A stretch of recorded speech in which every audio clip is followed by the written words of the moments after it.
Scion in particular. Look at that little blue side Azir ban. They say, yeah, no, you won't ban that, so I will. Galio gets taken out by FOXA Academy. And Demonte has been one of the best Zoe players in Academy thus far. So Oh, I we'll feel have so bad to see. for it. Oh, Well, darn. maybe he'll still play it after the nerf gets if through. he does, and he just does really, really well, in one of those situations where everyone's like, oh, okay, yeah, you put her in there. Yeah, ban nerf her again, please. Kha'Zix out for Golden Guardian, so they say Odd Orange doesn't get a very aggressive start, at least on that. Hate The going. hits here, yeah, these guys are just kind of being like, we're going to ban strictly what we think is kind of a direct ban and not just what's being used. Right, we haven't seen too many of those power bans. Skarner still up. Scion still up. That's going to be something you're willing to trade for. I wouldn't be surprised to see that continue here.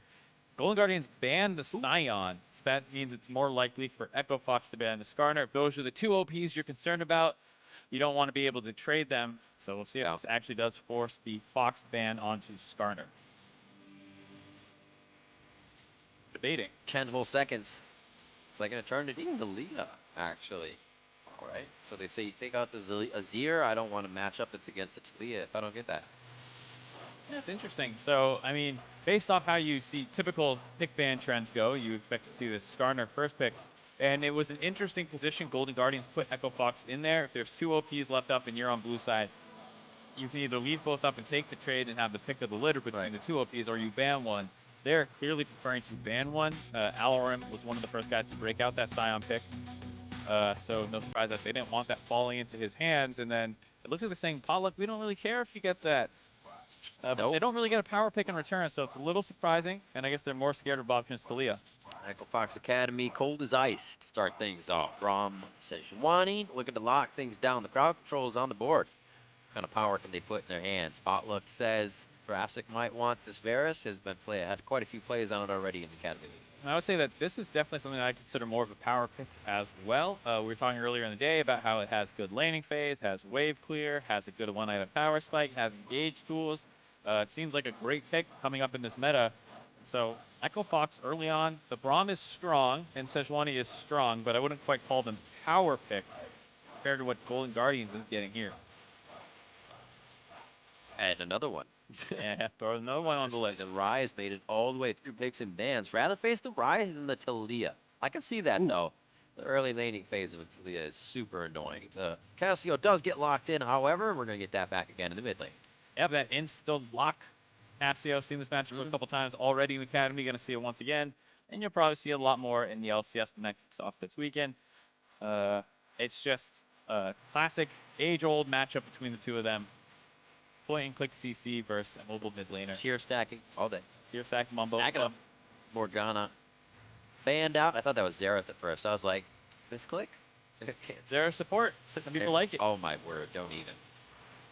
So annoying. Shogun. Saw that last game. Not played to the greatest effect, but still trying to get them more tanks in or out of the game is the name of it right now. Alistar is banned out. Yeah, since they had that Braum lock in early, trying to protect it a little bit. The Morgana, as we saw, I think it was in Game 2 with Team Liquid, very clearly a strong pickup. And so they don't want to get countered out in the bot lane with Varus Morgana, since that is such a strong kill lane. And the other bans for Golden Guardians coming in against Alarim. He's played the Yorick. He's won with it.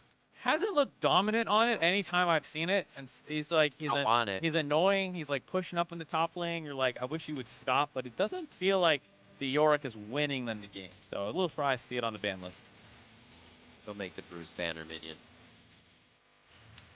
I believe he will. With the Yorick.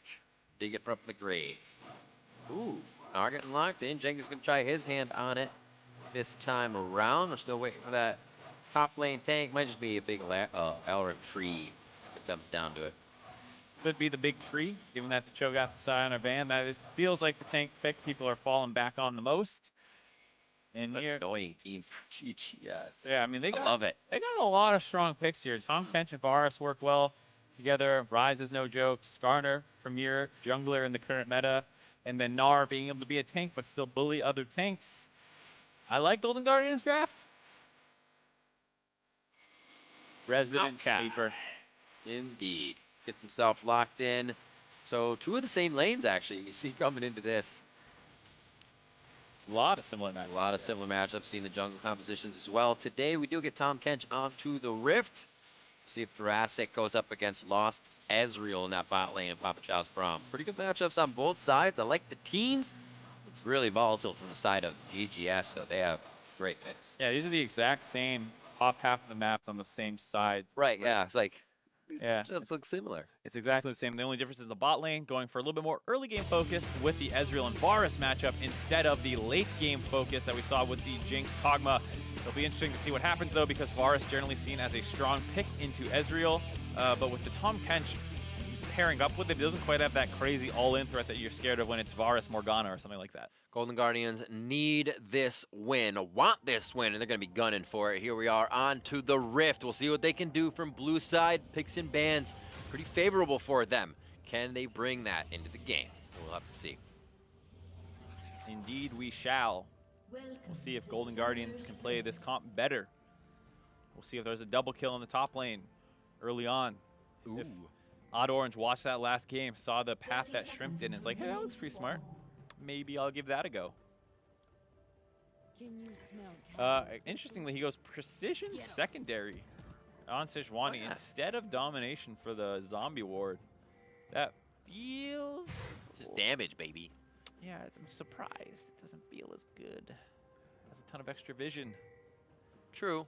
The extra vision is really big, especially with the change of the game, but he just wants that damage. Maybe a little coup de grace, depending on what he's taking. Who knows?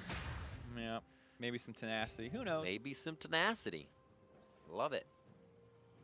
Also, Airy in the top lane said they fleet footwork on that Gnar. Ah. One of Very the differences harassy. we got, yeah. Cassio's the same way. You want that precision secondary tree for the presence of mind. The precision dematerialized. The precision of Kude alacrities. Kude. Holding it so he can just blast it down with his E. Quick hit from Potluck as he's on the spires. Pull him in. I like it. Oh, he missed a big one. Oh, well, not a big deal. Actually, kind of a big deal. A little bit of damage there. But they'll be fine to get off and running. Both on Raptors. His bot lane fights for two. Such a pivotal moment in the game. Lost getting an extra tag. I don't think he needed to do that. But he's all right. Nope, took a little bit of damage for it. Him and Papa Chow, pretty good early on in the laning phase. And it might get a little bit more difficult as the time goes on, but Braum and Ezreal are such a great duo because they can play the game a lot of different ways. In favorable matchups, they can pressure pretty aggressively. In losing matchups, Ezreal's fine to go for more Q farm focus. Yep. Braum can also execute range minions with his Q and then get the stacks off to the Ezreal, as well as the roaming power. So such a strong combination of those two champions.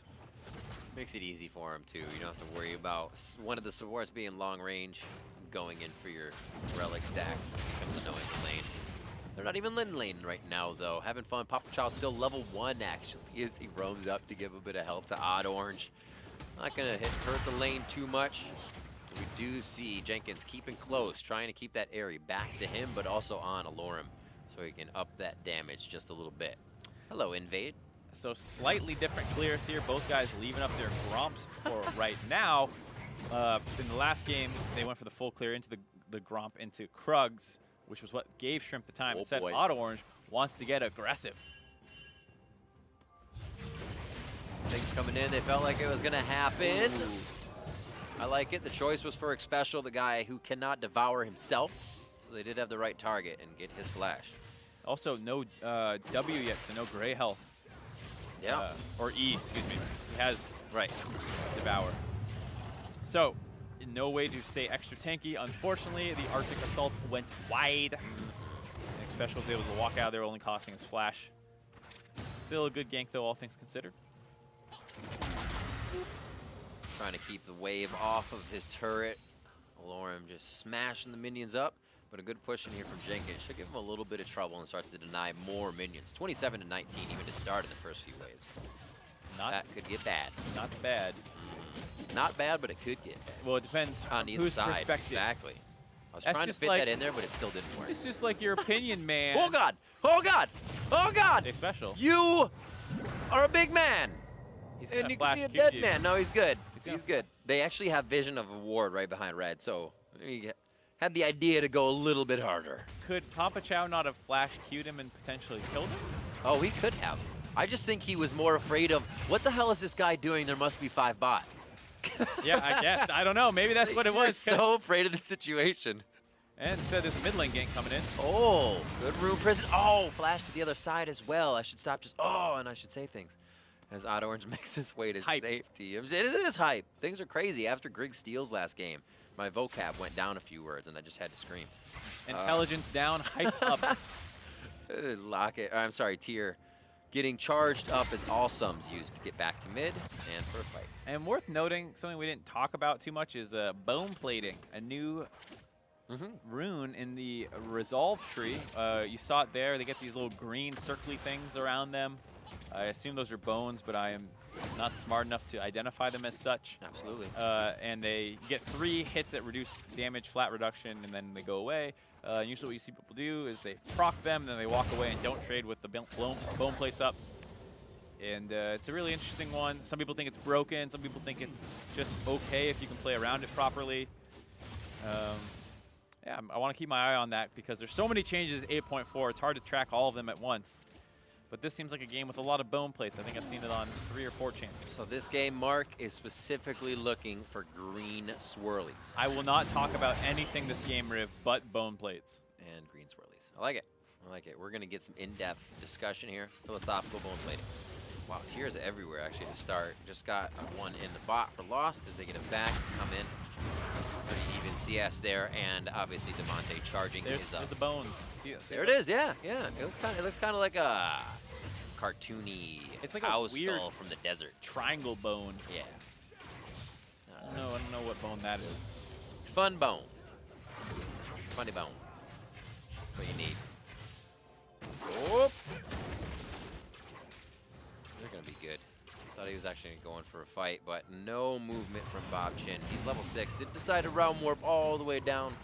Just getting some wards in there. Potluck now making his way around. Gotta go for his red buff as all camps are cleared. What timing here from the junglers. Nicely done. But the Gromp is still up. Slacking on Odd Orange. That's the trouble with the Sejuani Skarner matchup is he's just a little bit slower, so you slowly fall behind every rotation of jungle camp spawning. Skarner's able to clear everything, get back to his red, grab that one, get back on the map. Sejuani's struggling to do the same. I'm sure he'd make that sound. Pink ward in 6, but there is a Fox pink ward in that river brush. Arcane shift. Not going to get much. They see Ryze actually run down. Odd Orange picked that one out. Whips the ult. Slowly hiding there, trying to stay out of vision, but completely known to Echo Fox here. Pala coming up. Oh! Petrifying gaze to the back. What do they think they have the chase on there to keep it going? There's a huge priority for Golden Guardians to come up from bot lane there, and the fight continues. And a fractal through Odd Orange can continue the fight. A quick lick and an acquired taste possibly for a special. No chase there, but they're trying to get just a bit of map control. Feels like huge miscommunication from Echo Fox's side, not knowing that their bot lane could not collapse if that fight prolonged. The Sejuani ult whiffed, and at that point, the fight's basically off. You can get more chunk damage on, but the flash followed by Demonte was just way too aggressive, cost him his life. Definitely too hyphy. It's like he thought he needed a few more hits, but he needed more than a few more hits as well. We'll see how they continue to play out from this, and down to bot once more for the replay. Yep, so they get the trade damage onto Bob Chin, but then just went too far forward, kept chasing, won the ultimate, tries to flash away later, but it's too little, too late. You're already completely dead. Better to hold on to your flash there. So they did have vision of Potluck coming in, and maybe he was just outside the range of what would have been his face in the back of Ryze? I don't think they knew he was in the bot lane tri-brush when they started that fight. Right. But they should have seen him collapsing. Yeah, could have snapped judgment. I don't know. A lot of speculation. Plays over. Yeah. We move on. Bobchin getting the blue buff. He makes his way to mid, 82 to 77 there. Things are quite even, and not much has really come to this lane. There's not a lot of roaming outside of the mid lane in this game, and it's only 9 minutes in. Just one kill's been secured, though, by Potluck. Yeah, that first blood gold basically being the only difference in the game right now. Small CS advantages for Skarner and Gnar, contributing maybe 100, 200 gold. And no love for the top laners just yet. We're going to get back to this part. It's going to be a huge impact when top players continue to build banner, but we're back on the island where we just don't watch these guys fight anymore. They do their own thing until the TPs are up, and it's not just to go back to lane and farm. Yeah, it's interesting what's going to happen with top lane meta. We've been in one of the most carry-oriented top lane metas in a long time. Lots of GP, lots of Gnar, Camille, all these counter picks going on. Auras, sometimes. Yeah, you just see a lot of skill matchups, and now it feels like we might be seeing less and less of that on the horizon, so might help some teams out. We'll see. Gonna have to rely on Uni plays now. Good grab. Which way is he gonna go? Flips him around, decides to get another fractal on him to get the stun. And that's going to be the kill there. Potluck feeling really good, being able to solo out the jungler, but that's not what you want to see in the bot lane. Good things and then bad things. You want good things on top of good things. You want your cake and you want to be able to eat it too. Uh-oh, Lost ain't out yet. Oh, flash in, another, get the acquired taste. He leaves, and he tanks the turret. Nicely done by Xpecial to draw that one out. Potluck will make it out with the exoskeleton. Safety, and Golden Guardians making quick work of these lanes. Yeah, it feels like Echo Fox is making a ton of strange mistakes. Flashes in situations you should not be flashing in. Once again there by Odd Orange after he was basically already ditched. The Skarner did not get over to the far side of the wall, so he ends up kind of right next to him. And then there, the flash in by Papa Chow. We'll take another look at these. This is just a duel that you don't win. I guess especially on the Spire. Yeah, especially on the Spire. Both mid laners get caught out of position. It didn't feel like Damonte was going to get there first anyway, so Odd Orange just gets messed up, tries to flash over the wall, comes up short, so he dies. And then here, the bot lane fight that was going on, just really hard to win. It was going okay in their favor, but what was happening in the river, Skarner's going to collapse, and you kind of already know that. So Papa Chow just way too aggressive. Oh! It was a good idea, but they weren't able to actually get on to Jurassic, and they kite it out. And then the flash Q there, as the passive had reset, doesn't get the bonus damage kill. I'm not sure it would have been enough either way. So just really, really over-eager play there. Option continues roaming down from the mid lane. Helps get that kill. And they have a composition that can be relentless as well. If it wasn't that follow, it could have been an Abyssal Voyage without the Realm Warp. They have so many ways to get those catches. And that's the thing is, does that continue now with a bunch of summoners down the bot lane? Yeah. Your Bar Assault will be coming up in a second here. You mentioned the Abyssal Voyage being able to contribute. Skarner ult not too far off the cooldown either. So they have a lot of tools here to potentially keep forcing around this boss side and blow this game open. Scorpion delivery. The aggressive play that we're going to want to see out of Golden Guardians here. Keeping their playoff hopes alive. So got our D-mats on Papa Chow and Xpecial for when we get our banners going. Xpecial actually used another one as well. It says, I only need 2. It's cool. We're winning, guys. We're winning. I won't need to use these on Baron minions because we're getting the Baron this game. Oh, we've seen that change just last game, twice. Yeah. Looks like first Drake going nicely over to Golden Guardians. They've controlled the bot side of the map. They should be able to control the objectives. A good push by Jurassic and Xpecial. Hold the priority in that lane. And they have nice deep wards. They'll be able to see Odd Orange, no pressure here. They can kind of have Jenkins go hard top if he wants to, harassing Alorum with this airy Gnar build. We've been seeing that switch back with fleet footwork. Another Ocean will be next, as the game now is objective free. Rather, Rift Herald's up top, but I don't think they're going to grab that just yet. Yeah, a little surprised to see them not transition that bot lane, or that dragon into bot lane pressure. Maybe you don't brute force the dive, but you could have walked in as a pair and got vision. The minion wave mid was not need to be cleared yet. I think they knew Damonte wasn't around there. Now, Potluck, a little far forward with no rise nearby. Could end up better. Oh! 3v1, he says, oh, bad choice. They don't want to hit it. He actually got himself perfectly on the other side of the blast cone. Is that the thing that turns the fight? They couldn't continue to initiate. One last hit on the Papa Chow as Bob can chase too far. Potluck now able to get the fractals in, starts to get the stuns up. Jenkins gets the kill as the teleport comes in. And Odd Orange cannot trade back. Everybody lives. Oh, the petrifying gaze misses, but they do get Xpecial. Can't go over the wall. Damonte looking to get a miasma kill. But it's only a 2-for-1 after everything is said and done. Golden Guardians are so lucky that is not a 4-for-2. Yeah.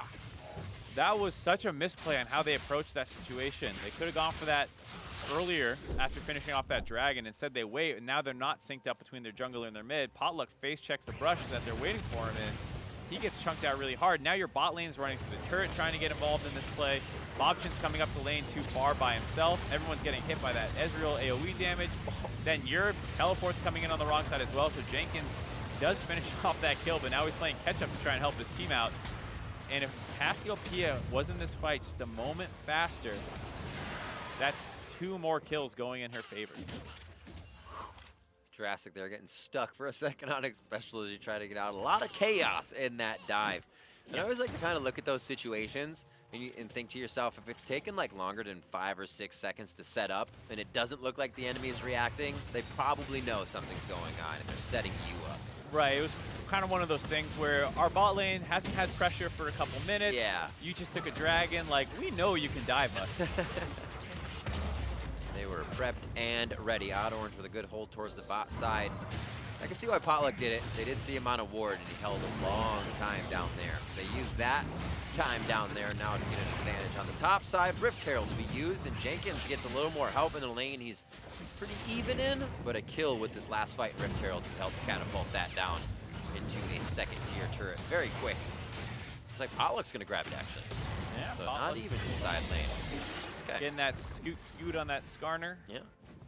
And, I mean, great start so far for Golden Guardians. As much as that dive could have gone wrong, it didn't. They only traded 2 for 2. They went back and took the bot lane turret. Now they're continuing to pressure around mid. This might be enough on its own to finish the turret off. Oh, they smite it for damage. Yeah, I like it. Not quite enough there on Shelly to finish it off. No. A little telegraphed by Golden Guardians. They could have tried to move Fox around the map a little more. I would have liked to have seen them go back to the bot lane, push one more wave, then come back mid. It was just a little slow on that play, but it's fine. They still get the chip damage in. They will take that turret soon enough, and Jenkins is still pressuring up on the top side on that Gnar pick. See where the wards are going. Much different warding scenario here for Golden Guardians. We saw trinkets for quite some time, up to 20-25 minutes from teams previously today. They have 2 sweepers right off the bat. We're going to spend a little bit more on wards here. You can see Special has 3 pink wards, as it just becomes the kind of cash flow where supports have to start throwing those now in these ward fights. It's actually 3 sweepers. All 3, you're right, combined. yeah. So Special's right. I'm kind of surprised to see that many sweepers in a game where wards are less frequent on the map with the changes, like we said, to the Tracker's Knife no longer being in the game. You have less things to hit with your sweeper, so in that way, they're slightly less effective as well. Well, maybe they're thinking if you have less wards, we'll doubly clear them. Well, I bet didn't have enough vision for this one, though. Yeah, that's what I was about to say. I bet you wish you had more wards before that. Potluck down. And that kill going over to Echo Fox to get a little hold over mid.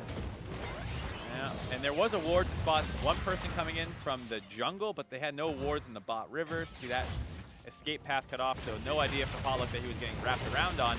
Now this is actually going to result in the turret getting dropped in the mid lane as there's no threat from Skarner anymore.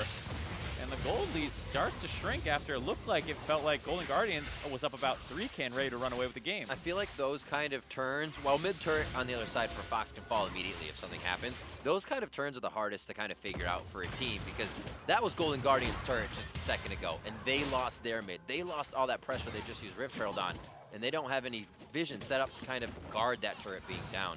It becomes a pink ward in mid lane now. Right, absolutely. It's that kind of situation where you're gonna, if you do lose this game, you probably look back at that play to be like, this is where we lost momentum. Exactly. What did we do here? Because we used the Rift Herald for not much, and then we lost our own mid turret. And there it is, just as quick. It usually is not a big deal, but sometimes that becomes the way that you're, whoops, this was supposed to be our way to the next thing.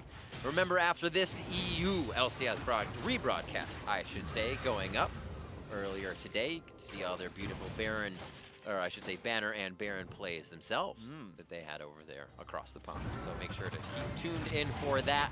All the league action, pretty much all weekend long. It just keeps going. Hard to consume, but always great too. Top's going to go down as Golden Guardians make quick work of the outer 3. They still have 2 standing. Yeah, so far it doesn't look like that death and turret in the mid lane going down for them has deterred them that much. They quickly grab the outer ring of turrets, and now it looks like they're trying to make a coordinated 5-man play around this top side turret while Lost pushes down the bot side on his own. It's going to be dangerous to try and hold on to this by themselves. 1 hit, 2 hits. Lost. Red hit, blue hit. Yeah, 1 hit, 2 hit, red hit, blue. There's the turret they needed. A little extra gold, get some more item caps. Get those spikes rolling. It's going to be an Ocean Drake here to keep Golden Guardians out on the map nice and healthy continuously. They'll start that off Also getting a little scuttle control. So more map control here for Golden Guardians in just a few quick plays. And pretty much from the start, they're playing like a team that has a lot to lose. Yeah, definitely feels like there's a bit of a fire under their butts this game. Working well together. Not perfect control, you can see. They spent a little too long on the top side, lost their bot turret, and then 4-man run all the way from top down to Dragon. Oh, yeah. Not the cleanest play, but they do have the lead right now. And like we said, a pretty strong comp, all things considered. You know, it feels like they got a lot of power picks in this meta. And so 1,500 gold lead is plenty to potentially take this Baron buff as it spawns pretty much right now. They will have the pressure to force onto it. They also have a lot of tools for getting picks when things are contested. You have the Skarner, you have the Rise ult, you have the Abyssal Voyage, you have the Varus ult. So many tools to pick fights. That's maybe what DeMonte's hoping for. He says, come into my lane, pick a fight. Let me counter-engage you with the ultimate. It's been hard to find. Golden Guardians is really stringing Echo Fox out a little thin before each one of these fights, finding somebody here or there. Potluck with a quick Predator hit on this Skarner as he comes in with the exoskeleton speed as well. Looks like it'll be his blue. So if you're on the other side of the map, I will take this. Yeah, Rise doesn't super need it at this point in the game, so understandable, I guess. It's also interesting with the itemization that's coming in a little bit for Golden Guardians here. Some really early Executioner's callings. Another one. Yeah, one in the top lane for the Maokai 1v1 split push, and then one on Varus, which is interesting, but if you're going to hit the Cassiopeia, it is pretty important to reduce some of that healing that comes in from her Twin Fangs. So I can see what they're thinking here. It is really nice. Sarah's Embrace as well, so that healing usually sticks in a fight since you're doing damage to the shield. Uh-oh. Yeah, I was going to wait and see where that came up, and you can see Alorum struggling here. He's like, I just want to hug you. Stop hurting me. Yeah, you can see the cameraman fights back right now. Ooh, Miasma down onto a special. It obviously has the gray health, and they're pushing themselves a little bit to get the deep vision in that could be the next play. Golden Guardians keeping a lot on their plate. But like the fact that Echo Fox is not giving them any more. Not so much giving, but being in the position where a mistake could be made. They're playing safe. Yeah, very safe play thus far. A little bit slower, but yeah, they don't necessarily have as big of a lead as some of the games we've seen so far today. So understandably playing a little slower. Also, another interesting thing to point out, Lost going with the Triforce Ezreal. Wants to put things into his own hands. Doesn't want that lame Iceborne Gauntlet safe build with the kiting. You don't need that. We saw him on the other fight. He shifted in shift. You really need to kite people if you're going the other way. It's a one-way street. He's always going one way. I don't know if that's exactly how you want to play Ezreal, Riv, but it's great. It's your own choice. Absolutely great. It has hurt him in the past few weeks. We saw it in Tristana as well. A few misplays for him, but he'll keep himself safe. Orb of Alteration there. Keep a little bit of distance between him and the enemies. It looks like they're all pretty much even level as they go across the board. Nobody hitting 16 first. That might be Bobchin as he keeps himself nice and leveled up in that mid lane with a few assists. And I'm wondering if some of this slow gameplay is resulting a little bit in what we talked about, the lack of vision tools. Hold on here. Glacial Prison eaten up, and they get out of this one safety, but ults back and forth there. That was not the Chain of Corruption, just a lockdown. Yeah, they did get the ult out of Odd-Orange for that. Instantly got devoured away, so a bit of a wasted cooldown by the Sejuani. And what I was just saying was I'm wondering if part of this slower gameplay is a result of Golden Guardians having too many sweepers, not getting enough deep vision on themselves to know how to find these pickoffs. Because if you can't spot the enemy coming, you're going to have a hard time knowing where to be to shoot out those Varus ultimates. So feels rough, but now it's time for Bobchin to try his best to clear this big old cannon minion. It's such an interesting way to play it. Everybody came in saying we're not going to have as many wards, right? So why not buy more wards? Why not over-clear the wards that you do have then? And you see the other team sticking with trinkets. It's going to be very interesting to see how teams start to sort that out and who does continuously get sweepers at what time. I like it. Yeah, they've even done too much of a great job at actually clearing that vision around the top lane. You see plenty of wards still deep. They spotted that recall coming in. Lets them know they feel safe to push up a lot more. Need to get some pink wards down. Potluck buys 3 of them. Lots of wards. This is where Option buys 1. Zombie becoming a big thing. Papa Chow's about to be pretty big with his banner on the bot side of the map. There is Elrim's going to work on cooldown. You can already see, and just used once again by eXpecial there, so they're trying to get some illuminating. They're trying their best. They got some pink wards down the Baron buff now.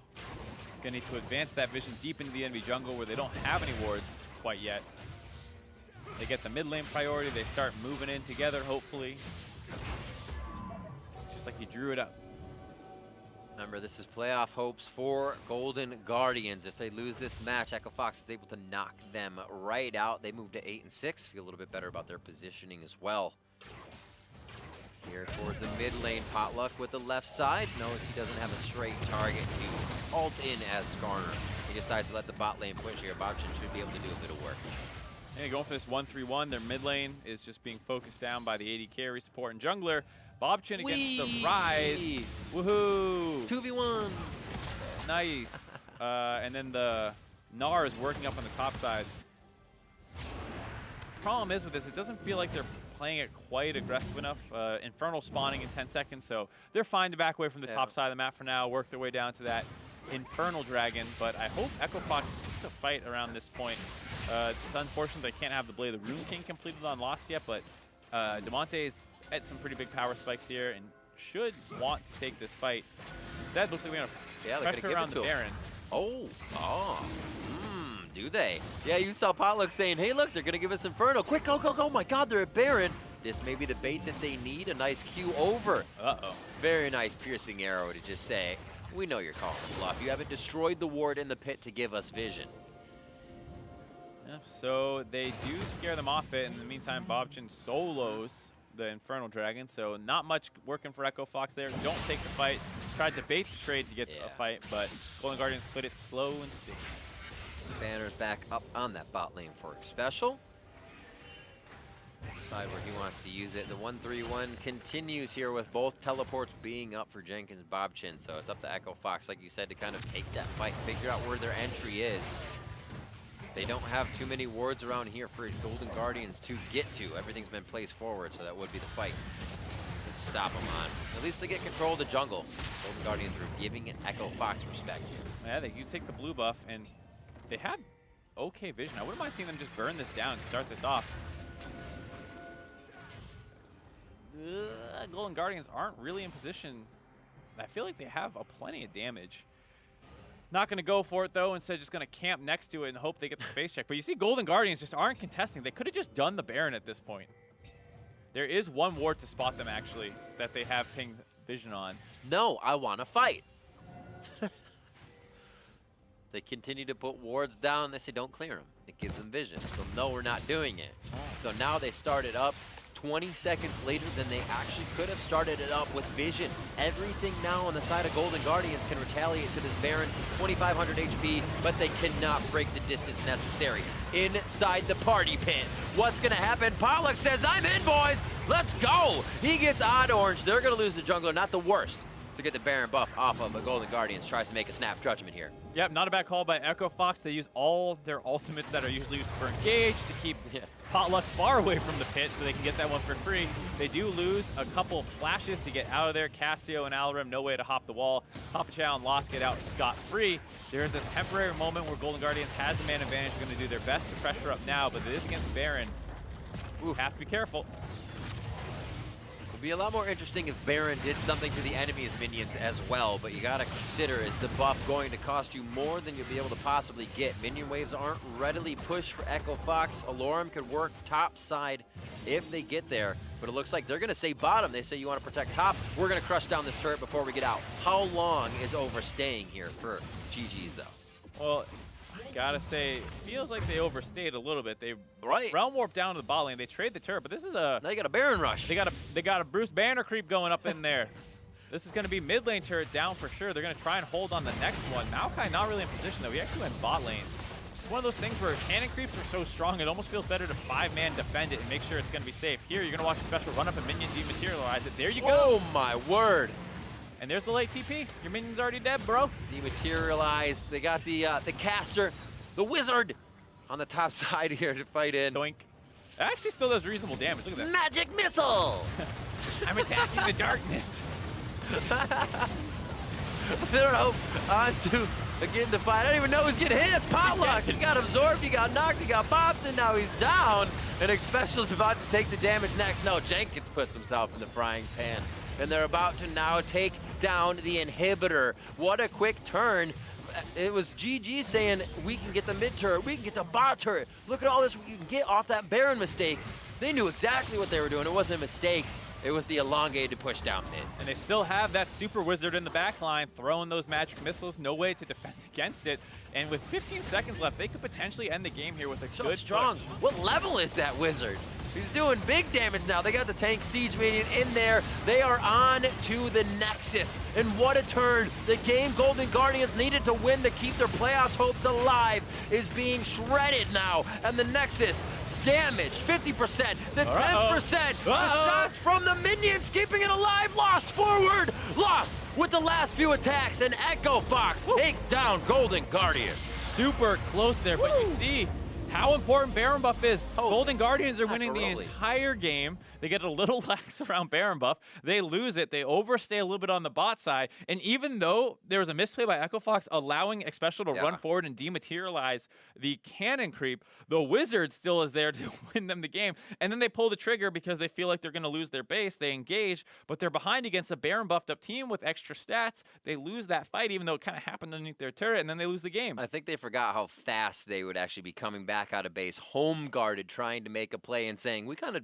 are disregarding the fact that you're out of your own base. We have a very strong banner push. Right, they didn't clear the minion wave before they did that kind of rise realm warp down to the bot side, so they were perfectly happy to just ride that mid wave all the way down. There was not that huge of a bot wave, so instead of just teleporting maybe Rise over there to try and get it by himself, they put a lot of people down there, and then they have to recall. It's a really slow timer, and they end up losing the game. And let's check out the replays as we head into this one. 9 minutes and 30 seconds in. Golden Guardians playing very reminiscent of the sister team.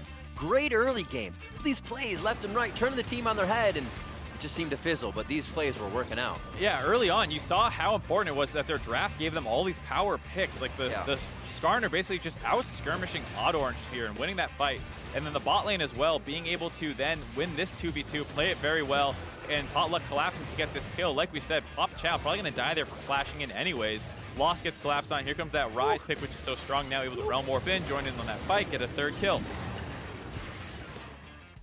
Quick back and forth, and they were relentless to start things off. Golden Guardians throughout the game, you would not expect the final fight as we replay it to kind of be in favor that fast of Echo Fox. The game turned on its head. Yeah, they lose one Baron buff, and then this fight I actually thought was starting pretty well for Golden Guardians. Sure, Jurassic kind of gets chunked out, and they do lose their jungler right away, but this is a really nice Gnar ultimate, putting them in front of Jurassic and Bobchin, but they can't quite kill anyone. That E just comes up short of killing Odd-Orange.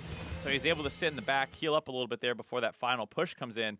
And it did feel like Golden Guardians were playing the game a little slow, a little sloppy. We talked about that bot dive, which wasn't as clean as it should have been, and then what should have blown the game open. Then we talked about the mid play as well, where they kind of got picked off. Yeah, they drop the Rift Hero, nothing happens. They get picked off. They lose their mid lane turret. There were enough kind of indicators that Golden Guardians was not playing super clean that once Echo Fox actually had the game in their favor, they killed it. There was that holdout saying kind of, yeah, we have these lanes. They're not really teleporting around us. When they tried to split out into the 1-3-1 or 1-1-3, however they did it, it actually wasn't having that big of an impact. So it's kind of like they weren't at their base yet, but you get that idea of we're stalling them out. This is actually going to be in our favor in an item or so. Right, and that's the big thing is they didn't play aggressively around the Baron buff, and then they didn't play defensively around it either. They didn't go in and try and contest that after they didn't have vision on the pit for so long, and then once they finally did get over there, it was too late. Well, I'm excited to hear from the players. To hear about that victory, I'd like to welcome DeMonte to the broadcast via Skype. Welcome, sir, and congratulations on the win.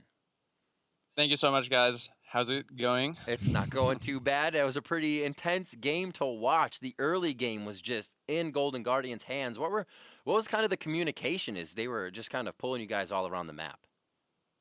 Well, I mean, Golden Guardians played pretty solid early game. I think we messed up a lot of stuff because with Cassiopeia and Ezreal, we kind of just need to scale to 2 items, and then as soon as you get 2 items with those 2 champions, with the new AP items on 8.4, I think Cassiopeia is super strong once you get to that, and then Ezreal with Man Immune and Triforce is obviously just always been a strong pick. So we played a little bit too aggressively early game, and I think they took control over that.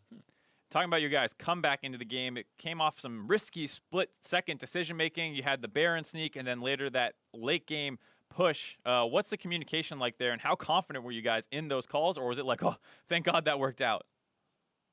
Well, I mean, this entire week, scrimming on 8.4, I think every team started figuring out basically whoever gets the first Baron and has a banner of command pretty much wins. So I think once we actually ended up getting the Baron and zoned all of them, we were pretty confident that we would at least take an inhibitor. And then as soon as they get picked on the inhibitor tower, I mean, how most scrims go is like, if you get to have 5 people sieging against 3 or 4 and you have a banner creep, you'll just win the game. So I think we were pretty confident with that.